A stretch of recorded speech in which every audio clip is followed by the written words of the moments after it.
Evangelho de Lucas, capítulo 9.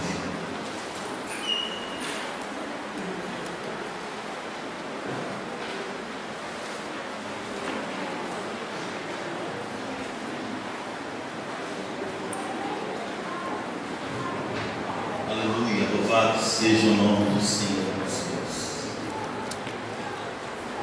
Evangelho de Lucas, capítulo 9, apenas os versículos 49 e 50.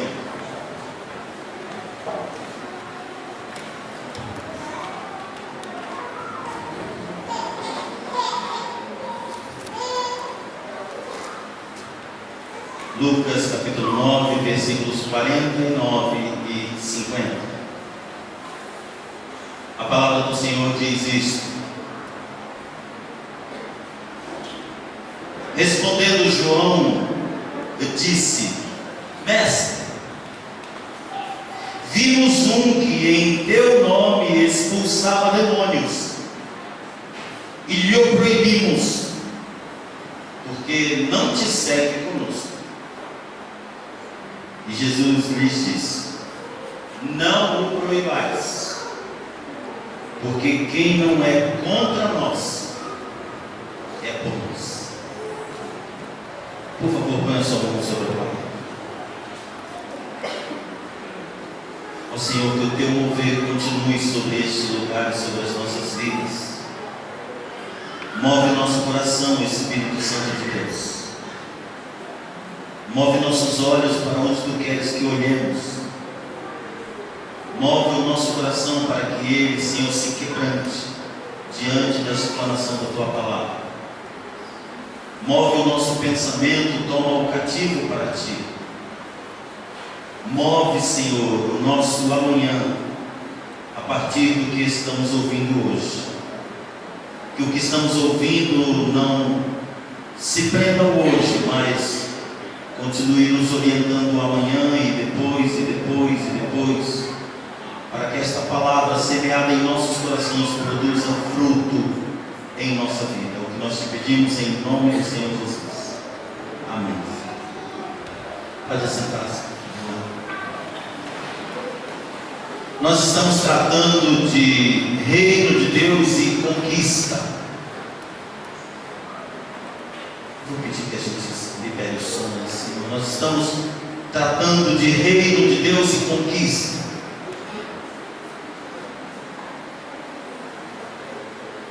E nós confessamos, nós tratamos há 3 domingos atrás,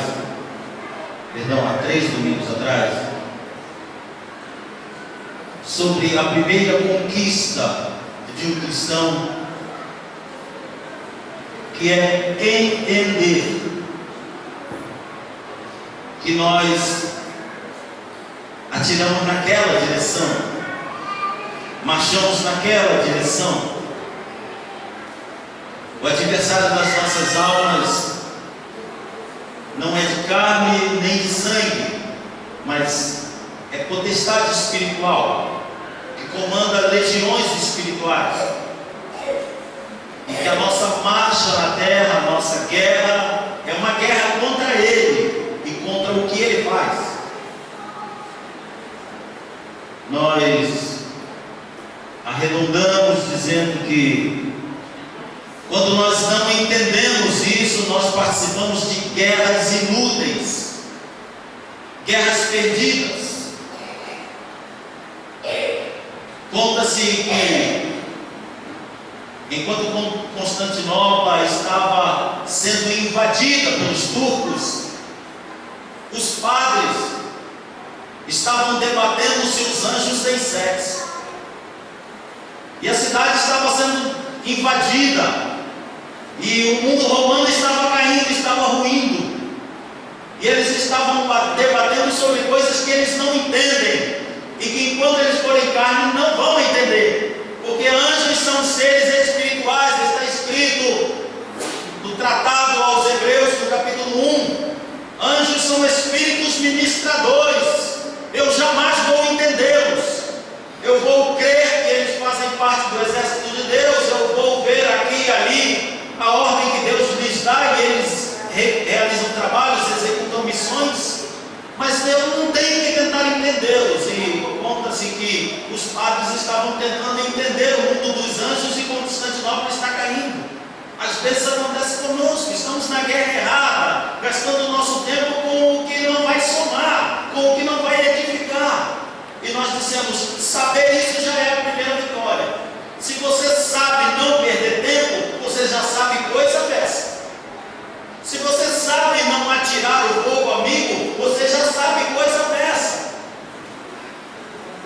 Se você não perder tempo em se eu prego assim, se o pastor Júlio prega assado, se o presbítero Luiz prega outro assado, outro assim, se você não perder tempo com isso, você já está ganhando coisa dessa. Porque nós três queremos ver o reino de Deus estabelecido no nosso meio. E seja Hilton vai ser a mesma coisa, e seja Sara a mesma coisa, e seja Diabo Miran, e seja Marcos, e seja Helena, e seja Raquel, quem pregar aqui que é a mesma coisa. Então não faz diferença se eu uso esse tipo de palavra, ele usa aquele tipo de palavra. O que nós queremos é levar aos nossos irmãos a transmissão da verdade de Deus, da palavra de Deus, cada um do seu modo, mas todos só com um propósito. Então a gente não tem que ficar para cá, para lá, para ali, para cá, para baixo, para cima. A gente tem que mirar no alvo, e esse alvo está lá, não está aqui. Mas agora, irmãos, nós não podemos, diante dessa primeira vitória, chegando a um corpo, a um pensamento, que está debaixo de um Deus, está lá em Efésios, né? Nós estamos debaixo de um só Deus, debaixo da unção de um só Espírito, então nós somos um só corpo, glória a Deus. Mas agora, vamos continuar a nossa marcha de conquista.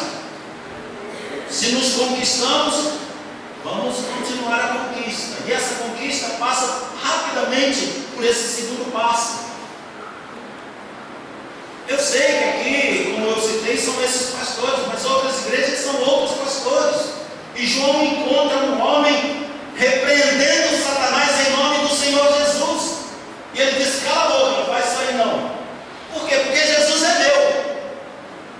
Eu sou o apóstolo João. Eu é que ando com Jesus. Por que você está aí expulsando em nome de Jesus? Mas querido, eu expulsei em nome do Senhor Jesus. Eu não expulsei em nome de Cidinha, eu não expulsei em nome de Buda, eu expulsei em nome do Senhor Jesus, mas Jesus é nosso. Tanto que a nossa igreja é o Brasil para Cristo, e a sua igreja é o Brasil para Cristo, você não pode fazer isso não. E foi todo contente dizer a Jesus, Senhor, eu sou um discípulo severo. Uma pessoa estava expulsando um nome, em teu nome, eu mandei ela calar a boca. Jesus falou, não faça isso. Aquele que está expulsando em meu nome só consegue expulsar em meu nome se eu der autoridade a ele para ele expulsar em meu nome.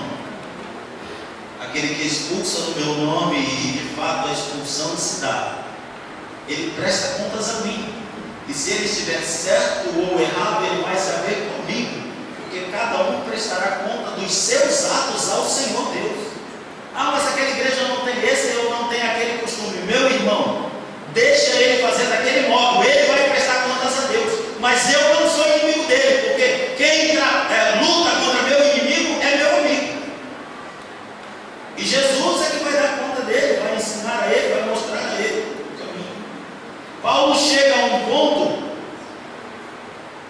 de desapego da pregação do Evangelho, que ele diz aos Coríntios,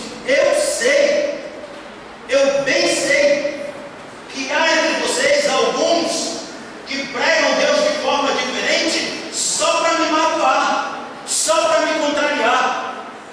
Mas eu quero dizer uma coisa a vocês, Coríntios, eu não me incomodo que eles estão pregando igual a mim ou diferente de mim. Eu estou feliz porque eles estão pregando, porque para mim não importa se eles estão pregando para me magoar ou para não me magoar, importa que eles, querendo isso ou querendo aquilo, estão pregando o nome do Senhor.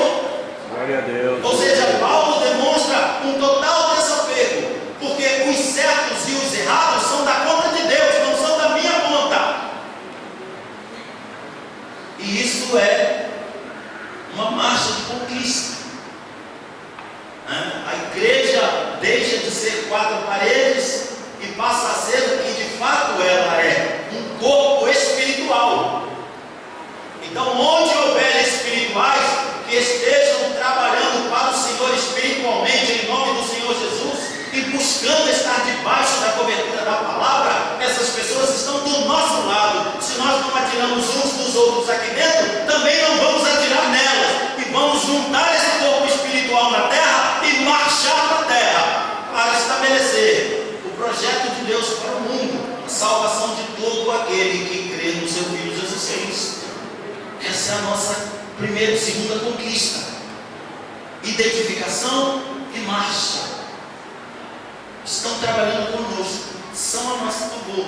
Também são de Jesus as palavras.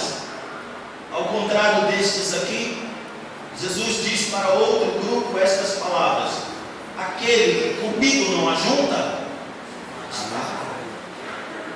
Então, deixa. Jesus sabe quem está ajuntando. Jesus sabe quem está espalhando. Jesus sabe quem é seu. Jesus sabe quem não é seu. Ele sabe tomar conta do seu rebanho. Eu sou simplesmente uma ovelha que tem um sininho no pescoço. É só isso, pessoal. É só isso que nós somos. Então partimos para a conquista, irmãos. E aí sim, meu querido, o reino de Deus apresenta o seu melhor. Agora que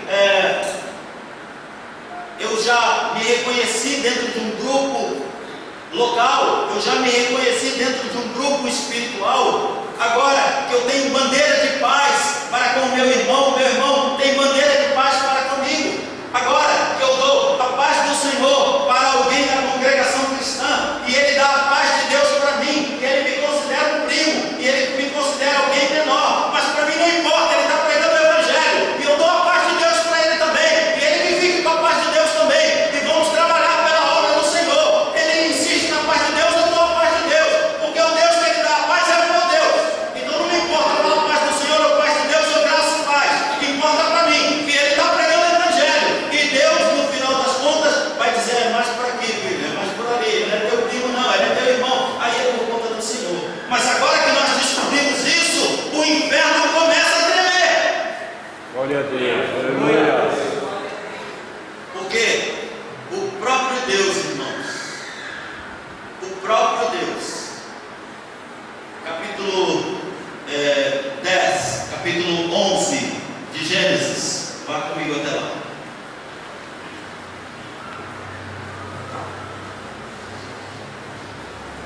O próprio Deus faz uma verificação no capítulo 11 que nós temos que levar em conta.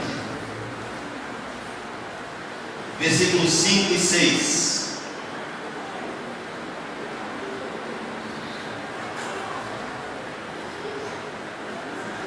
Deixa eu dar um propósito no versículo 4 para você não ficar com uma leitura no ar. Então vou ler o versículo 4. Eles disseram: escutem, edifiquemos nós uma cidade, uma torre, cujo cume toque nos céus. Vamos nos tornar um nome, para que não sejamos espalhados sobre a face de toda a terra. Então desceu o Senhor para ver a cidade e a torre que os filhos dos homens estavam edificando. E o Senhor diz: eis que o povo é um, e todos têm uma mesma língua. E isso é o que eles estão começando a fazer. E agora não haverá restrição para tudo o que eles desejarem fazer. O próprio Deus reconhece que se um povo, seja ele ímpio ou santo, seja ele desse partido ou daquele, seja ele desse Deus ou daquele, mas se o povo põe união no seu meio, põe propósito na sua vida, põe direção nos seus passos, e eles se juntam para fazer uma coisa, a palavra do próprio Deus é: agora ninguém vai conseguir segurar isso. Então quando o diabo vê a igreja do Senhor quebrando barreira de denominação, quebrando barreira de bairrismo, quebrando barreira de pequenos detalhes de evangelho, e unindo ombro com ombro, e dando paz de Deus, e dando paz do Senhor, e se juntando, e aquele batista, e esse assembleiano, e aquele oração para Cristo, vamos embora, ombro a ombro, conquistar o reino para o Senhor. Satanás diz: agora não há barreira porque eles tentarem fazer, porque mais Deus ainda está no meio deles. E isso é que faz toda a diferença.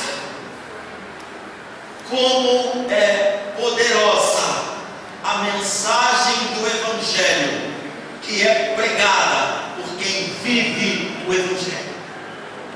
Ah, meus irmãos, quando há doçura na palavra de um cristão para com outro cristão, quando há paz no semblante de um cristão que cumprimenta outro cristão, quem não é cristão e olha aqueles dois cristãos se cumprimentando, fala o que é que há entre eles. Certa vez eu estava num lugar onde eu nunca tinha entrado, fui visitar uma pessoa amiga, eu só conhecia aquela pessoa, minha amiga, naquele lugar. E aí estou lá e passou um outro militar com uma Bíblia na mão.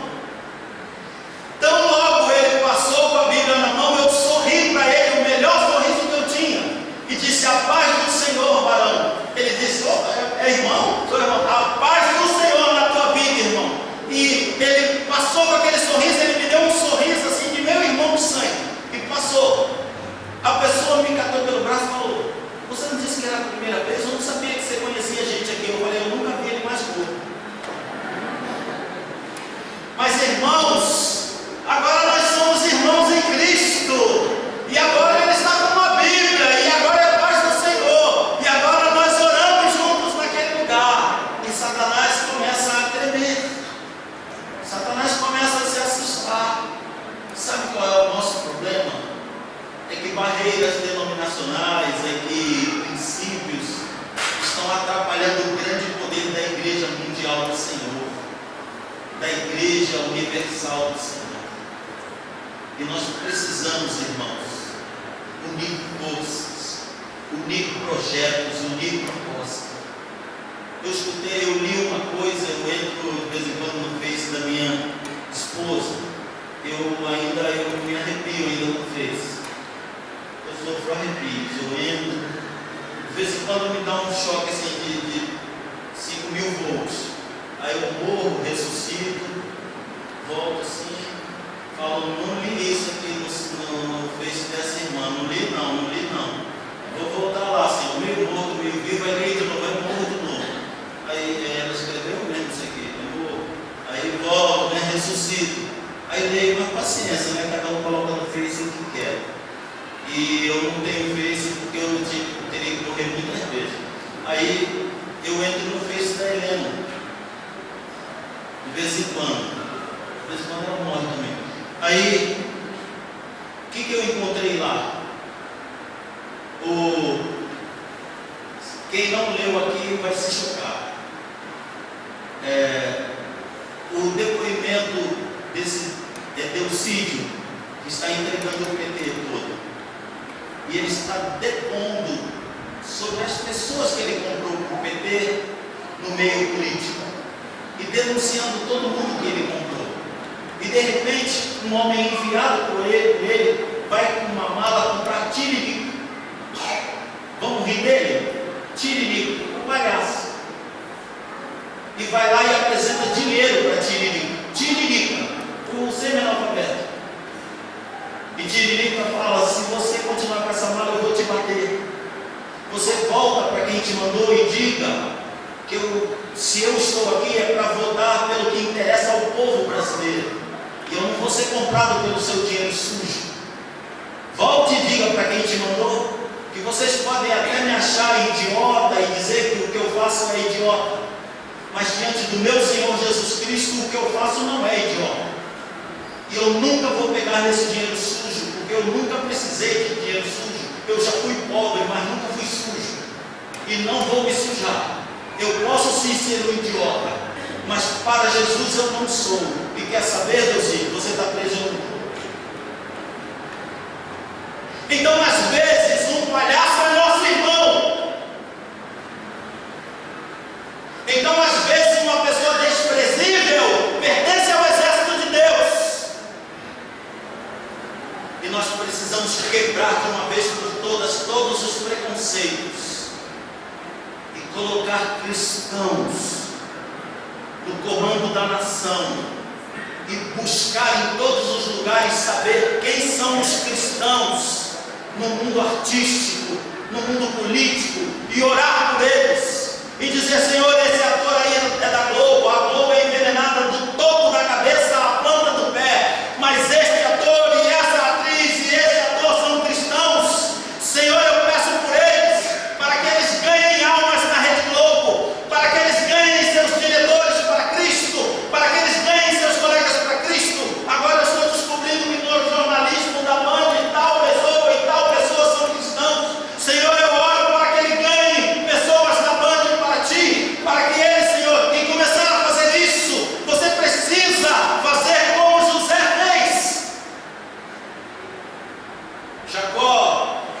mandou José ir atrás de seus irmãos. Os seus irmãos não valiam 50 centavos. Os irmãos de José não valiam uma nota de 3 reais. E José foi atrás de seus irmãos. E ele encontrou.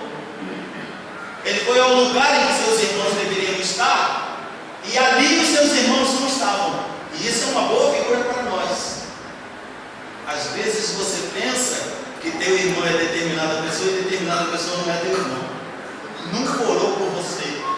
Nunca vai orar por você. E você faz tanta fé de que ela é teu irmão. Às vezes fazemos fé de quem é nosso amigo e não é nosso amigo. E José foi onde ele tinha certeza que ia encontrar seus irmãos. E não encontrou nenhum, mas encontrou como um homem. E a Bíblia faz um mistério sobre quem seria esse homem. Não diz nada sobre esse homem. Só diz que esse homem diz a ele: o que é que você está procurando? E ele diz a esse homem: estou procurando meus irmãos. E essa palavra é profética. Se você quer conquista para o reino de Deus na terra, comece a procurar seus irmãos. Ache seus irmãos na Rede Globo e olhe por eles. Ache seus irmãos na política e vote neles. Ache seus irmãos na Rede Record e olhe por eles. Ache seus irmãos nas escolas e dê força para eles. E diga: olha, meu filho, estuda aqui. Eu descobri que você é cristão. Estou orando pela sua vida. Eu espero que você consiga levar a sua diretora aos pés de Jesus Cristo. A partir de hoje eu estou orando por você. Porque isso é conquista, irmãos. É descobrirmos quem são os nossos irmãos, onde estão os nossos irmãos, e orarmos por eles e fortalecermos os seus braços. Eu confirmo essa figura através de Davi. Quando ele foi a Nabal, a circunstância da vida de Davi, as circunstâncias da vida de Davi não são exemplo para ninguém, e nós estamos cansados de saber isso. Muitas circunstâncias da vida de Davi não são exemplo para ninguém. Mas eu quero aqui mencionar o fato específico de Davi e Nabal para lembrar da esposa de Nabal. Então Davi pede a Nabal um alimento para expulsar dos braços daqueles que estão com ele próprio e os seus seguidores. E Nabal toma uma atitude temerária e diz para Davi: não vou te dar nada, e trata Davi muito mal. Eu não vou entrar no mérito da questão, porque foi uma época em que todo mundo estava errado. Davi estava errado, Saul estava errado, todo mundo estava errado, Nabal estava errado. Pouca gente escapou certa nessa história do tempo de Davi. Então eu não vou entrar nessa questão se ele Nabal deveria ou não ter oferecido a comida a Davi. Eu vou entrar na questão que a esposa dele entendeu melhor do que ele o que é reino, entendeu melhor do que ele o que é família, e falou: esse é louco, pois a família toda em perigo por causa da teimosia dele. E correu lá em Davi e falou: olha, aqui está esse pão, esforça aí os teus homens. Meu senhor, não considera o que o meu marido disse, porque já por isso nomeia Nabal, que significa tolo. Mas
vezes aceito Jesus como Salvador. Mas quando eu olho pela ótica da conquista, então, meu querido, Saulo de Tarso é um projeto de Deus. Mas agora ele está matando, mas se Deus mudar, ele não mata mais ele da vida. Mas Pedro é um doido que começa a xingar quando não dá peixe na rede. Mas quando Jesus tomar a vida dele, ele vai impor a mão e vai batizar no Espírito Santo. A conquista é isso, irmãos. A conquista é somar, somar, somar. Enxergar sempre um projeto de Deus. Enxergar sempre uma maravilha de Deus. Enxergar sempre uma vitória de Deus. E partir atrás dessa visão. Olhe para os nossos vizinhos. Eles vão nos denunciar na lei do pecil ou vão aceitar Jesus? Depende de mim, depende de você. Olha para as pessoas que circundam a nossa vida. Eles vão conhecer essa igreja, vão viver mais 20 anos sem jamais conhecer essa igreja, ou eles vão saber que aqui há um Deus que cura, que salva, que batiza no Espírito Santo e que leva para o céu. Menos a gente sentar quadrangular. Depende de nós, depende da nossa visão. Qual é a tua visão? É a de realidade ou de conquista? Vou te dar uma visão de realidade. Mulher, vai lá e faz. Pega essa farinha que tu tens, essa botija de azeite, vai lá e faz um pão. Ah, eu vou mesmo, Senhor, porque eu só tenho essa botija para fazer o último, meu filho está com a fome, eu estou com a fome. Vai lá e faz e traz para mim. Olha o que a mulher diz. Não, meu Senhor, esse é o último, eu tenho que fazer e dar para o meu filho e para mim. Essa é uma visão da realidade. Aí ele dá para ela uma visão de conquista. Mulher, entra na tua casa com essa última farinha, com esse último azeite. Faz um bolo e traz para mim, porque assim diz a palavra do Senhor para ti. A partir do momento que assim fizeres, nunca mais faltará farinha nem azeite na tua casa. Glória a Deus, aleluia. Entende que a visão de realidade, ela não conquista nada. A visão de realidade conquista paliativo. Aquela mulher ia comer na segunda, o seu filho ia comer na segunda e eles iam morrer na terça.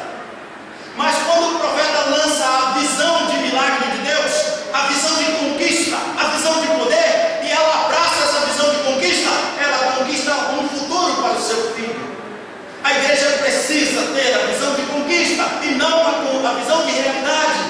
A visão de realidade diz: Senhor, meu irmão está morto há 4 dias. A visão de conquista diz: não te hei dito que se creres verás a glória de Deus. Lázaro, vem para fora. A visão de realidade diz: já faz 3 dias que nós esperávamos que esse homem mudasse toda a história de Israel e o mataram covardemente. Nossos irmãos o entregaram a Pilatos e ele o matou covardemente. E agora já faz 3 dias e lá está ele na sepultura. Olha o que diz a visão de conquista. Nérgio, atrasado de mente, atrasado de coração para compreender. Tu não sabes que desde o tempo de Abraão se prega que a sepultura não pode segurar o Messias? Aleluia. E quem é que está dizendo isso para eles?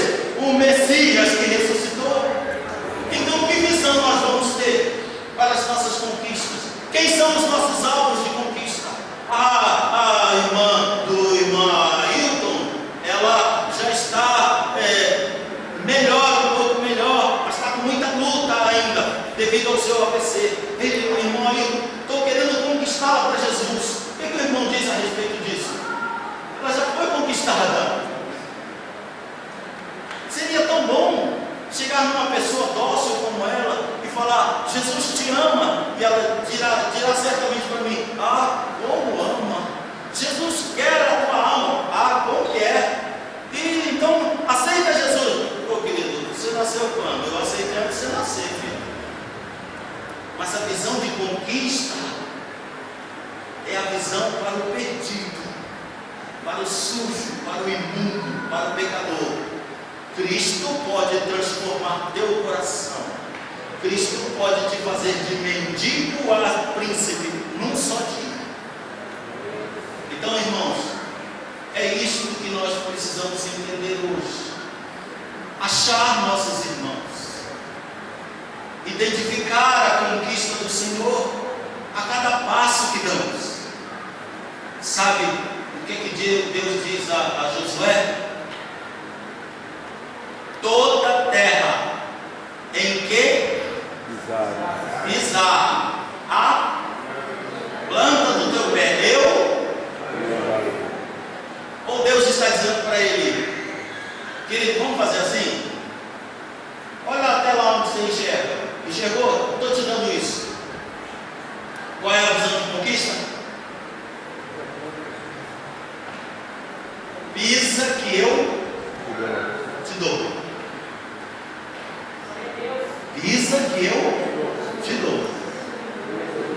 Ó, não é para eu conquistar o Brasil, é para eu conquistar só meu vizinho.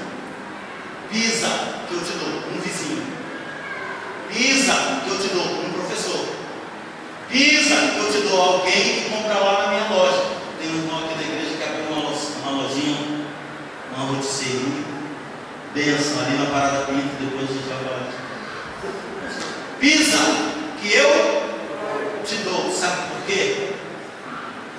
O braço que quer abraçar o mundo, abraça o vento. Mas aquele que trabalha dia a dia, come todos os dias o seu pão. A conquista é dia a dia, é pessoa a pessoa, é parente a parente, é amigo a amigo. E isso é conquista. Pastor, assim vai demorar. Minha tia, um dia, a pastora, ela me lançou um desafio. Ela disse: Carlos, você gosta de desafio? Eu falei para ela: gosto demais. Vou te lançar um desafio. Sabe o que é progressão? Sei. Quer pregar em progressão? Quero. Na primeira semana, você vai falar de Jesus para uma pessoa. E a cada semana que passar, você dobra. Eu falei para ela: mingau, tem nem que mastigar. Claro, uma semana para falar com uma pessoa de Jesus. 7 dias para falar com uma pessoa de Jesus. E depois, na outra semana, é que vai dobrar. Mingau, tia. Aí fui para casa. Cheguei em casa e falei: e na terceira semana? São 4. E na quarta semana? São 8. E na quinta semana? 16. Aí eu falei: mas que tia terrível. Ela me falou sobre progressão. Eu pensei que era aritmética e geométrica. Eu pensei que era 1 mais 1. Ela falou de multiplicar, de dobrar, e eu não percebi, não prestei atenção. A progressão de Deus não é aritmética, é geométrica. Pastor, nunca que num dia eu vou conquistar uma pessoa e no segundo dia ou na segunda semana eu vou conquistar 2. Mas o Espírito Santo me deu sabedoria e eu entendi, minha tia. Ela não estava me enganando, ela estava me ensinando progressão geométrica. Eu vou pedir, se a câmera puder acompanhar, para a gente fazer progressão geométrica. É assim: em quem eu tocar é o meu trabalho daquele dia, mas aquele vai fazer a mesma progressão que eu, não é isso? Então olha aqui, ó, fique em pé. Agora, nós dois, toca lá. Agora, nós 4, pode vir. Está vendo? Vai tocar, cada um em um. Agora, nós 8. Pode vir, cada um em um. Nós 8. Pode vir, Bruno. Pode vir. Olha aqui. Quanto vai dar isso aí? Por quê? Pode vir, meu irmão. Por quê? Quando o Ailton, que foi tocado por mim, toca em outra pessoa, ele está tocando em outra pessoa, mas e eu? Também. Porque quem tocou nele?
acreditar no que estamos aqui para fazer.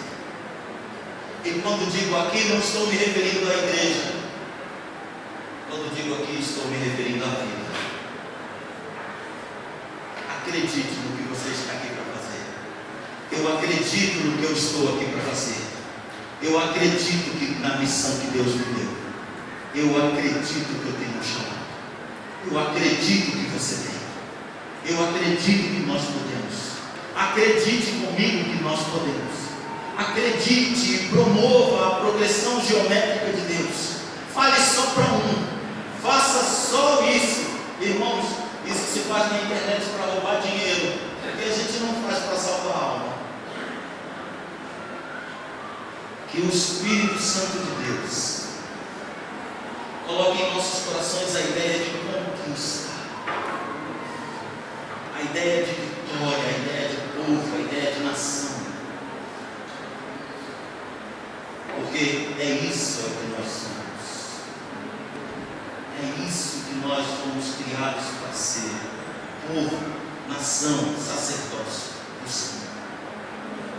E você acredite em mim, como a nossa igreja está precisando disso. Como a nossa igreja está precisando, não do que nós podemos fazer. Não, a nossa igreja nunca precisou do que nós podemos fazer. Isso eu vou dizer para você porque a nossa igreja nunca precisou do que podemos fazer. Porque nós não podemos fazer nada. O que está escrito no capítulo 15 do Evangelho de João? Sem mim, vocês não podem fazer? Nós nunca podemos fazer. O que nos diferencia não é o que podemos fazer. O que diferencia é o que queremos fazer. Tudo que faz a diferença para Deus é o que você quer. Tudo que faz diferença para Jesus é o que ele perguntou para Bartimeu. Bartimeu, não está aqui em questão, Bartimeu, o que você pode.